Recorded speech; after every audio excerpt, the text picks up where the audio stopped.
बिस्मिल्लाहिर्रहमानिर्रहीम। Hello everyone. आज हम शुरू करने वाले हैं रिस्पायरेशन को। तो हम कोशिश करेंगे कि 40-45 मिनट में रिस्पायरेशन को कवर करें। रिस्पायरेशन को शुरू करने से पहले हम ये देखते हैं कि ब्रीथिंग क्या है और रिस्पायरेशन क्या है, दोनों में क्या डिफरेंस है। बाज़ औक़ात लोग ब्रीथिंग और रिस्पायरेशन को मिक्स करते हैं। तो ब्रीथिंग असल में रिस्पायरेशन का एक पार्ट है। ब्रीथिंग इनहेलेशन एंड एक्सहेलेशन आप एयर को कहते हैं। जब एयर इनहेल होता है into the lungs and exhale होता है out of the lung, this process is called breathing. Simply this process is called breathing. And what is respiration? Respiration is the oxidation of food substance with the release of energy. तो respiration food substance जो food हम खाते हैं, जो खुराक हम खाते हैं, उसकी ऑक्सीडेशन को हम क्या कहते हैं? इसकी ऑक्सीडेशन को हम रिस्पायरेशन कहते हैं। रिस्पायरेशन क्यों ज़रूरी है? In daily life, we have to do lots of work. We are working, we do some exercise, we play cricket, we play football. तो इन सब काम करने के लिए हमें ज़रूरत होती है एनर्जी के लिए। अगर हम कुछ काम नहीं भी करते, अगर हम एक जगह बैठे भी रहते हैं, तो फिर भी हमारी बॉडी में बहुत सी काम होते हैं, मेटाबॉलिज्म होता है, हम थिंकिंग करते हैं, ब्रेन को एनर्जी की ज़रूरत होती है। तो हमारी बॉडी को एनर्जी की ज़रूरत होती है हर वक्त एटीपी के फॉर्म में। तो रिस्पायरेशन वो प्रोसेस है जिसमें खुराक से हम एनर्जी लेते हैं। जैसे ग्लूकोज ब्रेक डाउन होता है ऑक्सीजन के साथ मिलकर, ब्रेक डाउन होता है CO2 में प्लस H2O में प्लस ATP रिलीज़ होती है। तो इस प्रोसेस को हम सिंपली क्या कहते हैं? रिस्पायरेशन। और इसमें हमें ATP की ज़रूरत है। किस चीज़ की? ATP की ज़रूरत है। ATP हम एज एनर्जी यूज़ करते हैं। तो ये तो हो गया हमारे पास रिस्पायरेशन। तो रिस्पायरेटरी सिस्टम को स्टार्ट करने से पहले हमें रिस्पायरेटरी सरफेस को डिस्कस करना ज़रूरी है, और सिलेबस में भी दिया गया है पहले कि हम डिस्कस करते हैं रिस्पायरेटरी सरफेस की प्रॉपर्टीज़। हम प्रॉपर्टीज़ डिस्कस करते हैं किस चीज़ की? रिस्पायरेटरी सरफेस की प्रॉपर्टी क्या क्या है। तो सबसे पहली प्रॉपर्टी जो डिस्कस हुई है तो वो है परमिएबिलिटी, कि respiratory surface must be permeable. Permeable मतलब कि इनमें से molecules can be pass, oxygen can be pass, carbon dioxide can be pass. फर्ज करें ये हमारे पास एक मेम्ब्रेन है, तो इसमें से ऑक्सीजन भी पास हो सकता हो और CO2 भी पास हो सकता हो। तो ऐसी मेम्ब्रेन की ज़रूरत होती है रिस्पायरेशन के लिए, जिसको हम कहते हैं permeability. Second condition is that the respiratory surface must B thin. जितना थिन होगा उतना डिफ्यूजन अच्छा होगा। तो मतलब इनवर्स प्रोपोर्शन है डिफ्यूजन या एक्सचेंज ऑफ गैस जो है वो इनवर्स प्रोपोर्शन है डायमीटर को। यानी जितना थिकनेस कम होगा उतना हमारे पास अच्छा होगा डिफ्यूजन, गैस का एक्सचेंज, ऑस्मोसिस कह सकते हैं। दूसरा लार्ज सरफेस एरिया, जितना सरफेस एरिया लार्ज होगा उतना हमारे पास एक्सचेंज ऑफ गैसेस अच्छा होगा। तो लार्ज सरफेस एरिया भी एक कंडीशन है रिस्पायरेटरी सरफेस का। और दूसरा इम्पॉर्टेंट थिंग है ब्लड सप्लाई। ब्लड सप्लाई होनी चाहिए। अगर ब्लड सप्लाई आएगी तो फर्ज करिए ये हमारे पास एक अलविलाई है, इसमें क्या होता है? Gas, oxygen. तो इधर जितनी अच्छी ब्लड सप्लाई होगी, क्या होगी? ब्लड सप्लाई कितनी अच्छी होगी तो इतनी अच्छी ऑक्सीजन का और इधर से CO2 का, अब बाद में हम डिटेल से पढ़ेंगे, तो एक्सचेंज अच्छा होगा। तो ये थी हमारे पास रिस्पायरेटरी सरफेस की प्रॉपर्टी। अब हम पढ़ते हैं रिस्पायरेटरी सिस्टम डिटेल में। अच्छा जी, तो अब हम शुरू करते हैं ह्यूमन रिस्पायरेटरी सिस्टम को, कि ह्यूमन रिस्पायरेटरी सिस्टम क्या है। ठीक है, ह्यूमन रिस्पायरेटरी सिस्टम में ये फॉलोइंग जो ऑर्गन्स है इस पर मुश्तमिल होता है। जैसे पहले हमारे पास आता है नोज़, नेजल कैविटी, इसके बाद आता है फेरिंग्स, फिर आता है लेरिंग्स, फिर आता है ट्रेकिया, लेरिंग्स, ट्रेकिया, फिर ब्रोंकी, फिर ब्रोंकियोल्स, फिर एल्विलाई। तो एक डायग्राम से हम समझने की कोशिश करेंगे। ये हमारे पास एक डायग्राम मेरा डायग्राम इतना अच्छा नहीं है, लेकिन मैंने फिर भी कोशिश की है। तो सबसे पहले हमारे पास क्या है, सबसे पहले हमारे पास है नोज़ और नेज़ल कैविटी। तो नोज़ इधर से स्टार्ट होता है,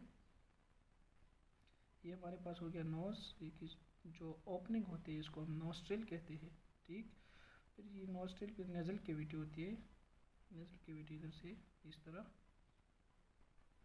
शुरू होती है, स्कल के बेस तक जाती है, ठीक। ये हो गया हमारे पास नेज़ल कैविटी, ठीक। ये नेज़ल कैविटी ओपन होती है हमारे पास फेरिंग्स को। अच्छा, सबसे पहले हम नेज़ल कैविटी की कुछ प्रॉपर्टीज़ पढ़ेंगे कि नेज़ल कैविटी की क्या प्रॉपर्टीज़ है। तो ये नोज़ जो है ये बेसिकली कंसिस्ट करता है 3 चीज़ों पर। इसमें होते हैं बोन्स होती है, इसमें कार्टिलेज होती है और पेटी टिश्यू होती है। इसमें 3 चीज़ें होती हैं नोज़ में। फिर नोस्ट्रिल, तो नोस्ट्रिल में हमारे पास हेयर होती है, और नेज़ल कैविटी में म्यूकस, ठीक, और सीलिया होती है, और इधर हाई ब्लड सप्लाई होती है। नेज़ल कैविटी में हाई ब्लड सप्लाई, सीलिया, म्यूकस और ये बोन, कार्टिलेज, पेटी टिश्यू। अच्छा, ये स्ट्रक्चर देता है, ये तीनों बोन, कार्टिलेज, पेटी टिश्यू, हेयर, म्यूकस और सीलिया। इसका काम होता है प्रोटेक्शन। जो फॉरेन बॉडी आती है, तो फॉरेन बॉडी से प्रोटेक्शन कौन करता है, ये हेयर, म्यूकस और सीलिया। तो हाई ब्लड सप्लाई इसलिए है, ये वार्म करता है ब्लड को, क्या करता है, ब्लड को वार्म करता है, वार्म अप टू 30 डिग्री, ठीक, 30 डिग्री सेंटीग्रेड तक। तो इसमें कुछ बैक्टीरिया वो भी किल होते हैं, और ये लंग के लिए भी फेवरेबल होता है, ठीक। तो ये था हमारे पास नोज और नोस्ट्रिल, ठीक। इसके बाद हमारे पास शुरू होता है फेरिंग्स, क्या, फेरिंग्स शुरू होता है इधर से, फिर होता है फेरिंग्स, ठीक। ये हो गया फेरिंग्स, ये सारा हमारे पास हो गया फेरिंग्स। फिर फेरिंग्स की 3 पार्ट्स हैं, कितने पार्ट्स हैं, 3 पार्ट्स हैं। जो स्कल्स के नीचे और शॉर्ट प्लेट के ऊपर ये एरिया जो होता है नोज के सामने, ये नेज़ल कैविटी के साथ जो मिला होता है, इसको हम कहते हैं, इस एरिया को हम कहते हैं नेज़ोफेरिंक्स। इसको हम क्या कहते हैं, नेज़ोफेरिंक्स, क्योंकि ये नोज के साथ होता है, ठीक। इसके पास बकल कैविटी, इधर से बकल कैविटी कंटिन्यू होती है, ठीक, माउथ से, और ये भी इधर फेरिंग्स के साथ मिलता है, ठीक है। तो ये बकल कैविटी के साथ जो एरिया होता है, इसको फिर हम कहते हैं ओरोफेरिंग्स। ऊपर वाला था नेज़ोफेरिंग्स, इस एरिया को हम क्या कहते हैं, ओरोफेरिंग्स, ठीक। और ओरोफेरिंग्स से जो नीचे वाला एरिया होता है, इसको फिर हम कहते हैं, इसको हम क्या कहते हैं, इसको हम कहते हैं लैरिंजोफेरिंग्स। इसको हम क्या कहते हैं, लैरिंजोफेरिंग्स। अच्छा, C6, इधर हमारे पास नेक में सर्विकल्स होते हैं ना, C1, C2, C3, C4। तो C6 की जो सर्विकल होता है, C6 सर्विकल वर्टिब्राe होते हैं, उधर से और लैरिंजोफेरिंग्स डाइवर्ज होता है। लैरिंजोफेरिंग्स क्या होता है, डाइवर्ज, 2 पाथवेज में इस तरह डाइवर्ज होता है। जैसे फर्श के ये आ रहा है ना, तो इस तरह ये 2 पाथवेज में इस तरह डाइवर्ज होता है। एक जो होता है हमारे पास, वो होता है लेरेंस और ट्रेकिया में, और दूसरा हमारे पास होता है एसोफेजिक्स में, 2 में डाइवर्ज होता है। अच्छा, एसोफेजिक्स हमारे पास स्टमक के साथ जाके मिलता है, और फिर ये ट्रेकिया हमारे पास लंग्स के साथ जाके मिलता है, ठीक। तो असल में ये जो फेरिंग्स है, ये हमारे रेस्पिरेटरी सिस्टम और डाइजेस्टिव सिस्टम दोनों का कंबाइंड पार्ट होता है, ठीक। फिर ये हमारे पास ट्रेकिया और एसोफेगस के जाके मिलता है किधर C6 लेवल पर, सर्विकल वर्टिब्राई जो होती है C6 पर। इधर ये हमारे पास 2 में डाइवर्ज होता है। कितने में डाइवर्ज होता है? 2 में। इधर ये हमारे पास हो गया लेरेंक्स, प्यारा सा हमारे पास हो गया लेरेंक्स, ठीक। और ये जो है हमारे पास पीछे की पोस्टीरियर साइड पर हमारे पास होता है क्या? एसोफेगस। पोस्टीरियर, ये पोस्टीरियर साइड है, ये पोस्टीरियर है और ये एंटीरियर। एंटीरियर जो सामने वाला हिस्सा होता है हम इसको एंटीरियर कहते हैं, ठीक है। इसका ये जो वाला हिस्सा है एंटीरियर है, ये वाला हिस्सा, और पीछे वाला हिस्सा क्या है? पोस्टीरियर है। ये पोस्टीरियर है और ये एंटीरियर है। तो एंटीरियर साइड पर इसका क्या होता है? लैरिंक्स होता है, और पीछे क्या होता है? ट्रेकिया, एसोफेगस होता है। अच्छा, फिर ये जो लेरेंजोफेरिंक्स, लेरेंक्स के साथ ओपन होता है, तो फिर लेरेंक्स के हमारे पास 2 पार्ट्स है। एक है ग्लोटस, ये क्या है? ग्लोटस। इस तरह ये परस के हमारे पास ग्लोटस हो गया, ठीक। इसका ये ओपनिंग हो गया, तो इसके ऊपर इस तरह का एक फ्लैप होता है। क्या होता है? फ्लैप। इसको हम एपिग्लोटस कहते हैं। इसको ग्लोटस और इसको हम क्या कहते हैं? एपिग्लोटस। ऊपर से इस तरह हमारे पास आ रहा होता है फेरिंग्स। ऊपर से क्या आ रहा होता है? फेरिंग्स, ठीक। इधर हमारे पास जा रहा होता है एसोफेगस, इधर एसोफेगस है। तो ऊपर से जब कोई खुराक आता है, ठीक, तो ये एपिग्लोटस को टच करता है और एपिग्लोटस इधर नीचे आता है, इधर इस तरह। जब एपिग्लोटस को नीचे टच करता है तो ये नीचे आता है इधर, और ये इसको बंद करता है, ठीक। जब बंद करता है तो ये जो बोलस है इसका डायरेक्शन किस साइड होता है? एसोफेगस में। तो एपिग्लोटस हमारे पास असल में हेल्प करता है जब हम कुछ चीज़ सॉल्व करते हैं, कुछ चीज़ खाते हैं, तो फिर वो जो फूड पार्टिकल होता है वो एपिग्लोटस ट्रेकिया में या ग्लोटस में जाने से रोकता है, और वो इसका डायरेक्शन किधर होता है? एसोफेगस में, ठीक। अच्छा, फिर हमारे पास ये जो ग्लोटस है, लेरिंक्स है, फिर इसके बाद आता है हमारे पास ट्रेकिया। क्या आता है? ट्रेकिया। इस तरह ट्रेकिया आता है, ठीक। ट्रेकिया हो गया, ठीक। ये हमारे पास हो गया ब्रोंकी। फिर ये ब्रोंकी डिवाइड होता है मजीद प्राइमरी ब्रोंकी में, फिर सेकेंडरी, ठीक। और जब ये 1 mm तक पहुंच जाता है, 1 mm तक, तो फिर इसको हम क्या कहते हैं? ब्रोंकियोल कहते हैं। फिर इसको क्या कहते हैं? ब्रोंकियोल्स। जब इसका साइज 1 mm तक पहुंच जाता है, ठीक। और फिर इसको हम क्या कहते हैं? अल्विलाई। ये अल्विलाई में ओपन होते हैं, ठीक। तो ये हो गया हमारे पास स्ट्रक्चर। ये हो गया हमारे पास नेजल कैविटी, ये हो गया हमारे पास ओरोफेरिंक्स, नेजोफेरिंक्स। अच्छा, फिर ये जो है हमारे पास ओरोफेरिंक्स, और ये हो गया हमारे पास लारिंजोफेरिंक्स, ठीक। और फिर इसके बाद हमारे पास आता है ग्लोटस, एपिग्लोटस, और ट्रेकिया पर आता है। फिर ट्रेकिया मजीद इसका डिवीजन होता है, ठीक है। प्राइमरी ब्रोंकी में, सेकेंडरी, टर्शियरी और फिर ब्रोंकियोल में चेंज होता है, ठीक। इधर फिर हमारे पास 2 लंग्स होते हैं, ठीक। ये हो गया हमारे पास सूरत से लंग्स।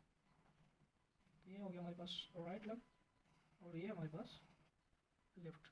इसकी 3 लूप्स होते हैं, ठीक, और इसके 2 लूप्स होते हैं। इसमें 56% वॉल्यूम आता है इसमें, और इसमें बाकी जो है ना 46% इसमें आता है। इधर था स्कीमेटिक डायग्राम। अब हम एक एक को थोड़ा थोड़ा पढ़ते हैं इधर से। तो ये हो गया हमारे पास फेरेंक्स। फेरेंक्स में होते हैं नेजोफेरेंक्स, स्कल और शॉर्ट प्लेट के दरमियान होता है। फिर ओरोफेरेंक्स स्वॉलिंग में हेल्प करता है। फिर लेरेंजोफेरेंक्स, ये पोस्टीरियर और इन्फीरियर है। क्या है? पोस्टीरियर मतलब पीछे की तरफ है, और इन्फीरियर नीचे। सबसे पोस्टीरियर और नीचे वाले हिस्से को हम क्या लेरेंजोफेरेंक्स कहते हैं। सबसे इन्फीरियर और पोस्टीरियर को।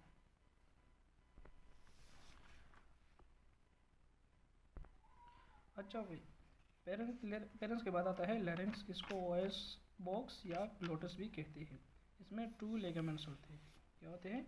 2 लिगामेंट्स, और ये साउंड पैदा करने में हेल्प करता है। इधर हमने इधर पढ़ लिया, ये जो लेरेंजोफेरेंक्स था वो ओपन होता था किसमें? लैरिंक्स में, ठीक। तो ये हमारे पास लेरिंग्स हो गया, ठीक। तो लेरिंग्स में इस तरह 2 बैंड्स ऑफ लिगामेंट होते हैं, इस तरह लिगामेंट्स होते हैं। इसको हम क्या कहते हैं, इसको हम कहते हैं ये ओक्कल कार्ड्स होते हैं। क्या होते हैं, ओक्कल कार्ड्स। और ये साउंड पैदा करने में हेल्प करते हैं। ये ओक्कल कार्ड जब हम सांस लेते हैं तो इस तरह ओपन होते हैं। ये हो गया फ्लैप और ये फ्लैप, तो ये इस तरह ओपन, इसमें ये ओपनिंग है, देख सकते हो ये ओपनिंग है। जब हम साउंड पैदा करते हैं तो ये ओपनिंग बंद हो जाता है, इस तरह। जब ये बंद हो जाता है तो इधर से वॉइस साउंड जो आता है उसकी आवाज़ इसको वाइब्रेट करती है और साउंड पैदा करती है। तो ये था हमारे पास लेरिंग्स, इसको हम साउंड बास भी कहते हैं। 2 लिगामेंट्स इसमें होती है। फिर आता है हमारे पास ट्रेकिया। तो ट्रेकिया हमारे पास 11 सेंटीमीटर लॉन्ग होता है और इसमें 16 to 20 हार्श और शेप्ड इनकम्प्लीट रिंग होते हैं। इस तरह की रिंग्स होती है इसमें, ठीक। और ये ciliated membrane, line with the ciliated membrane. तो ये म्यूकस सिलिएटेड मेम्ब्रेन इसलिए होता है कि जो फॉरेन बॉडी पार्टिकल आते हैं तो उसको क्लीन अप में ये हेल्प करती है, ठीक। तो इसका जो इंटीरियर है, इंटीरियर हमारे जो सामने वाला हिस्सा है वो इस तरह दिखता है। इसमें इस तरह की हार्श शो शेप्ड रिंग्स होती हैं, लेकिन पोस्टीरियर थोड़ा टेपर्ड होता है। हम इसका पोस्टीरियर हिस्सा देखते हैं। ये तो हमारे पास इंटीरियर था, पोस्टीरियर हिस्सा इस तरह है, ये थोड़ा टेप है, फिर इस तरह की रिंग्स बने होती है। जब हम पोस्टीरियर साइड से देखते हैं तो इस तरह एक टेपर्ड एरिया नज़र आता है, ठीक। और इसका फंक्शन क्या है, फंक्शन है वार्म अप एयर। ईयर को वार्म करता है, मॉइस्चर ईयर, और एक पैसेज प्रोवाइड करता है ईयर को, और प्रोटेक्शन भी करता है ईयर का। अच्छा, इस डायग्राम से समझने की कोशिश करते हैं। ये है हमारे पास नोज, ये है नेजल कैविटी। फिर नेजल कैविटी हमारे पास ओपन होती है पेरेंक्स में। पेरेंक्स की 3 पार्ट है, नेजोपेरेंक्स, ओरोपेरेंक्स जो ओरल कैविटी के बिल्कुल अपोजिट है, और ये हमारे पास लेरेंजोपेरेंक्स जो लेरेंक्स के ऊपर है। ये हमारे पास एपिग्लोटिस, ठीक। अच्छा, ये पेरेंक्स 2 नालियों में जो है ना ओपनिंग होता है, एक है एसोफेगस और ये है लेरिंग्स। एसोफेगस पोस्टीरियर साइड पर होता है, पोस्टीरियर पीछे वाली जो हम पोस्टीरियर कहते हैं, और जो फ्रंट हिस्सा होता है इसको हम एंटीरियर कहते हैं। एंटीरियरली हमारे पास लेरिंग्स और ट्रेकिया होता है। ट्रेकिया में फिर ये आप देख सकते हैं कि ये सी शेप्ड रिंग्स है इसमें, ठीक। फिर ये ओपन होता है 2 ब्रोंकी में, लेफ्ट ब्रोंकी और राइट ब्रोंकी, ठीक। तो राइट ब्रोंकी राइट लंग में ओपन होता है, और लेफ्ट जो होता है वो राइट जो होता है वो राइट, और लेफ्ट में, ठीक। फिर हमारे पास जो राइट लंग है उसमें 3 लोब है, 1 2 3, और जो लेफ्ट है उसमें 2 लोब्स है, 1 और 2, ठीक। फिर ये ब्रोंकिस जो है मज़ीद प्राइमरी सेकेंडरी ब्रोंकिस में डिवाइड होता है, और लास्ट में जब ये 1 mm तक पहुंच जाता है तो इसको हम ब्रोंक्यूल कहते हैं। ब्रोंक्यूल में कार्टिलेज नहीं होता, ठीक। ब्रोंक्यूल में कार्टिलेज नहीं होता। और फिर ये ब्रोंक्यूल हमारे पास ये अल्विलाई में, अल्विलस में या एयर सैक में ओपन होते हैं।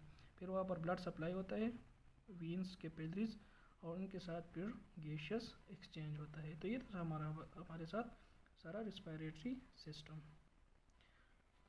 अब ब्रोंकी हमने पढ़ लिया, ठीक। ब्रोंकी रिसेंबल करता है ट्रेकिया के साथ, क्योंकि इसमें भी हमारे पास होते हैं सी शेप्ड कार्टिलेजिनस स्ट्रक्चर। फिर उसके नीचे हमारे पास ब्रोंक्यूल, तो ब्रोंक्यूल 1 mm होते हैं, ठीक। और ये क्यूबाइडल एपिथेलियम पर सिलिएटेड क्यूबाइडल क्यूब शेप में इस तरह के जो पैक्ड सेल होते हैं वो एक एपिथेलियम बनाता है, इसको हम क्यूबाइडल एपिथेलियम, क्यूब शेप जो सेल्स होते हैं इसको हम क्यूबाइडल एपिथेलियम कहते हैं, ठीक। और ये एयर को कंट्रोल करता है, क्योंकि ब्रोंक्यूल में रिलैक्सिंग और कंट्रैक्शन का एक वो होता है, तो एबिलिटी होती है, तो इसलिए ये कंट्रोल एयर करता है। और लास्ट में हमारे पास अल्विलाई आती है, तो अल्विलाई में कैपिलरीज आई थी, ब्लड सप्लाई था, वीन्स थी, तो इसलिए गैसियस एक्सचेंज होता है। और ये 0.1 माइक्रोमीटर तक होता है। उसमें स्क्वेमस एपिथेलियम होता है। स्क्वेमस इस तरह स्क्वायर शेप के जो सेल्स होते हैं जिसको हम क्या कहते हैं, स्क्वेमस एपिथेलियम, ये हमारे पास एक सेल हो गया स्क्वायर शेप में, तो इसको हम स्क्वेमस एपिथेलियम कहते हैं और स्क्वेमस एपिथेलियम पर मुश्तमिल होता है। और एल्विलाई में कार्टिलेज होता है और इलास्टिक फाइबर होते हैं। तो कार्टिलेज और इलास्टिक फाइबर होते हैं, इसलिए इसमें रिकाइलिंग का जो है वो एबिलिटी होती है, कंट्रैक्ट भी होते हैं और रिलैक्स भी होते हैं। किसकी वजह से? ये कार्टिलेज और इलास्टिक फाइबर की वजह से। अच्छा, फिर हमारे पास आता है लंग्स। तो लंग्स का पोजीशन देखते हैं। तो ये स्टार्ट होता है, इसका एपेक्स जो होता है फर्स्ट रेब से ऊपर होता है, ये हो गया लंग्स का एपेक्स। और इसका जो बेस होता है, एपेक्स किधर होता है? फर्स्ट रेब से तकरीबन 1 इंच ऊपर। और इसका जो बेस होता है दोनों की, वो डायफ्राम पर इस तरह होते हैं, डायफ्राम के ऊपर इस तरह पड़े रहते हैं। ठीक है, तो ये डायफ्राम और ये फर्स्ट रेब एपेक्स की जो बेस होते हैं वो डायग्राम के ऊपर इस तरह लाइन होते हैं, इसके ऊपर पड़े रहते हैं। ठीक, तो ये तो हो गया हमारे पास पोजीशन ऑफ, ये तो ऐसे केविटी में होता है लंग्स। ठीक, अच्छा, इसकी 2 मेम्ब्रेन होते हैं, ये जिसमें इस तरह मेम्ब्रेन होते हैं, इनर मेम्ब्रेन और आउटर। इसको हम प्लूरल मेम्ब्रेन्स कहते हैं। इसको क्या कहते हैं? प्लूरल मेम्ब्रेन्स कहते हैं। और प्लूरल मेम्ब्रेन्स के दरमियान एक स्पेस होता है, इसको हम प्लूरल स्पेस कहते हैं। उसको हम क्या कहते हैं? Plural space. और दोनों मेम्ब्रेन को हम क्या कहते हैं? प्लूरल मेम्ब्रेन कहते हैं। ठीक, ये राइट जो होता है वो 56% वॉल्यूम उसमें आता है राइट, क्योंकि लेफ्ट में कम आता है 46%, क्योंकि इधर हार्ट एसाइमेट्रिकली पड़ा रहता है। तो इस वजह से इसमें 2 लोब्स होते हैं लेफ्ट में, लेफ्ट छोटा होता है राइट से, राइट जो है वो बड़ा होता है, 56% वॉल्यूम आता है। ठीक, और उसमें 3 लोब्स होते हैं। तो ये था हमारे पास लंग्स। अब लंग के वॉल्यूम के बारे में पढ़ते हैं और कैपेसिटी के बारे में। तो एक है हमारे पास टाइडल वॉल्यूम और एक है हमारे पास रेजिजुअल वॉल्यूम। टाइडल वॉल्यूम वो वॉल्यूम है जो पर ब्रीथ इन और आउट होता है। जैसे ये हमारे पास एक पर्सन है, ठीक, ये 500 ml इनहेल करता है और 500 ml वापस एक्सहेल करता है। तो इस इनहेल और एक्सहेल वॉल्यूम को हम टाइडल वॉल्यूम कहते हैं और ये 5 ml होता है। रेजिजुअल वॉल्यूम वो होता है जो लंग्स में बाकी रहते हैं। अगर इसकी इधर लंग्स है, ठीक, तो ये लंग्स में 1.5 लीटर हमेशा रहता है, चाहे ये बिल्कुल फोर्सफुली एक्सपायर्ड भी करे फिर भी 1.5 लीटर इसमें बाकी रहता है।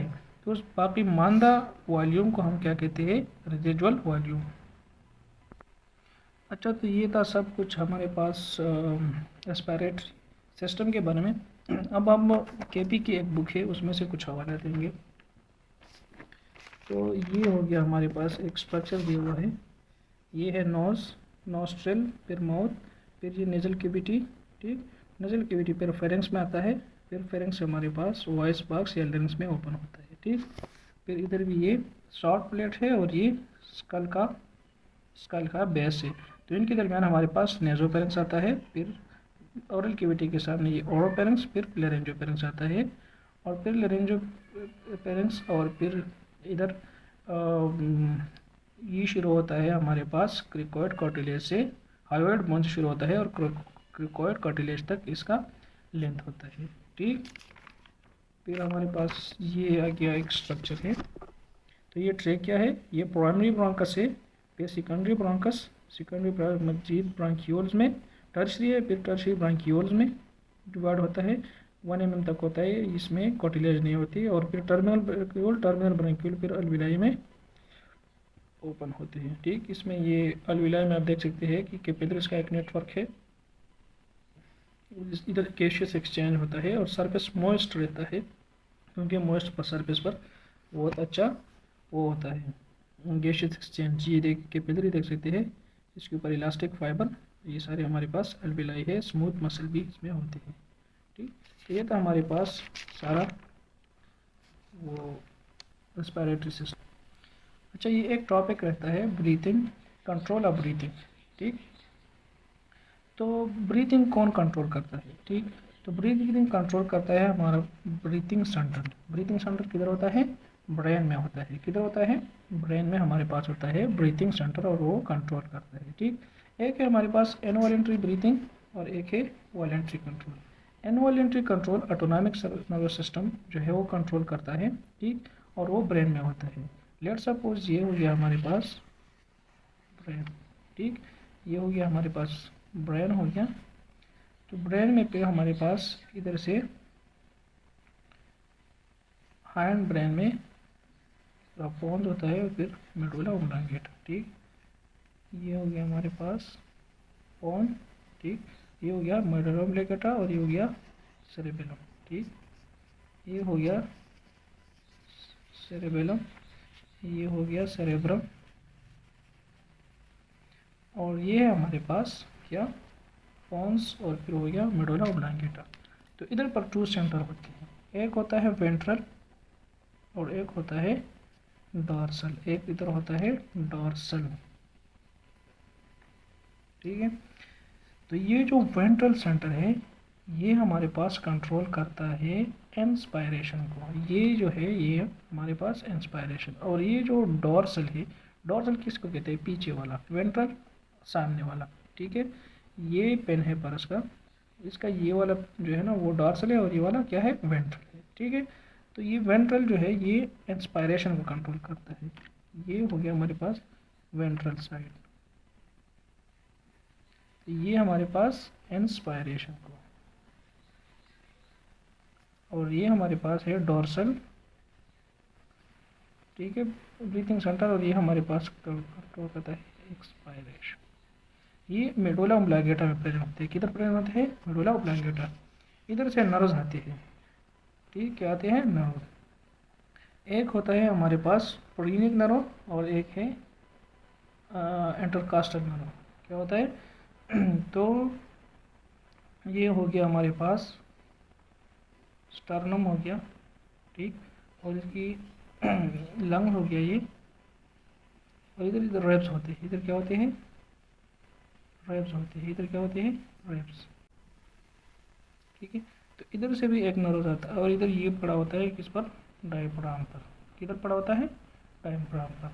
तो इधर से नर्व्स आते हैं इंटरकास्टल मसल में और इधर डायफ्राम को भी 2 सप्लाई होती है, और इधर से भी आते हैं, इस से भी इधर इंटरकोस्टल मसल में और डायफ्राम।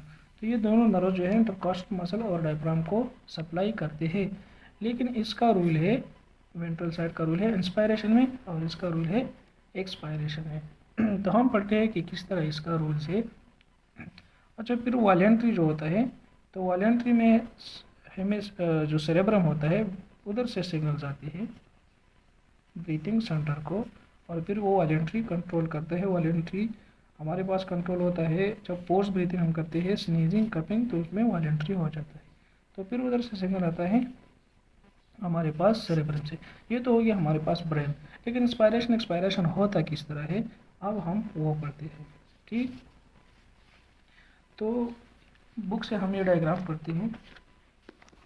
जब इंस्पायरेशन होता है, क्या होता है, इंस्पायरेशन, तो इंस्पायरेशन में ये वेंट्रल रूट से इधर नर्व्स आते हैं और उसको सिग्नल देते हैं, इंस्पायरेशन के दौरान सिग्नल देते हैं। तो इंस्पायरेशन के दौरान सिग्नल जब ये देता है तो इधर ये जो रेप्स के दरमियान ये मसल होते हैं ये कंट्रैक्ट होते हैं, इस तरह ऊपर की तरफ क्या होते हैं, कंट्रैक्ट, ये क्या होते हैं, कंट्रैक्ट। जब ये कंट्रैक्ट होते हैं तो ये रेप ऊपर की तरफ चले जाते हैं, जब ये ऊपर की तरफ जाते हैं तो इधर स्पेस बढ़ जाता है, क्या बढ़ जाता है, स्पेस। और ये जो डोम शेप है, इस तरह ये डोम शेप है डायफ्राम का, वो प्लेट हो जाता है, इस तरह डोम था ना, ये प्लेट हो जाता है इस तरह सीधा। जब ये नीचे आता है और प्लेट हो जाता है तो इधर भी स्पेस प्रोड्यूस होता है, ये जब नीचे की तरफ आता है तो इधर स्पेस बढ़ता है, ये फॉरवर्ड, इस तरह फॉरवर्ड स्टर्नम जाता है, क्योंकि इंटरकॉस्टल जो मसल होती है वो कंट्रैक्ट होते हैं, जब कंट्रैक्ट होते हैं तो रेप्स ऊपर की तरफ जाते हैं, जब रेप्स ऊपर की तरफ जाते हैं तो उधर स्पेस पैदा होते हैं, नीचे से जो डायफ्राम है वो नीचे की तरफ आते हैं तो लंग में स्पेस पैदा होता है, जब लंग में स्पेस पैदा होता है तो बाहर से हवा रश इनटू द लंग्स आ जाता है। अब एक्सपायरेशन मोस्टली पैसिव होता है, एक्सपायरेशन को पढ़ते हैं। ये तो हो गया हमारे पास एक्सपायरेशन। एक्सपायरेशन मोस्टली पैसिव होता है, मतलब इसमें इतना वो ब्रेन का, ब्रीथिंग सेंटर का इतना रोल नहीं होता, लेकिन फिर भी हमारे पास कंट्रोल कौन करता है, ये मेडुला का डॉर्सल ये साइड, ठीक है। फिर एक्सपायरेशन में क्या होता है, एक्सपायरेशन में ये जो इंटरकॉस्टल मसल है, इंटरकॉस्टल मसल क्या है, जो दो रिब्स है इधर, इनके दरमियान जो मसल पड़े होते हैं इसको हम इंटरकॉस्टल मसल कहते हैं। जब ये रिलैक्स होते हैं, जब ये रिलैक्स होते हैं तो इधर से ये नीचे की तरफ आता है। तो जब रिलैक्स होते हैं तो रिब्स वापस रिलैक्स अपनी पोजीशन में आता है, ठीक। और फिर इधर से नर्व सिग्नल डायफ्राम को भी देता है, डायफ्राम अपना जो प्लेट वाला शेप दिया वो डोम वापस बना लेता है। जब डोम वापस बना लेता है तो फिर हमारे पास क्या होता है, स्पेस कम हो जाता है। स्पेस क्या होता है, स्पेस कम हो जाता है। जब स्पेस कम हो जाता है तो एयर जो है ना रशेस आउट होता है, ठीक है। तो ये मैकेनिज्म है इंस्पायरेशन और एक्सपायरेशन का।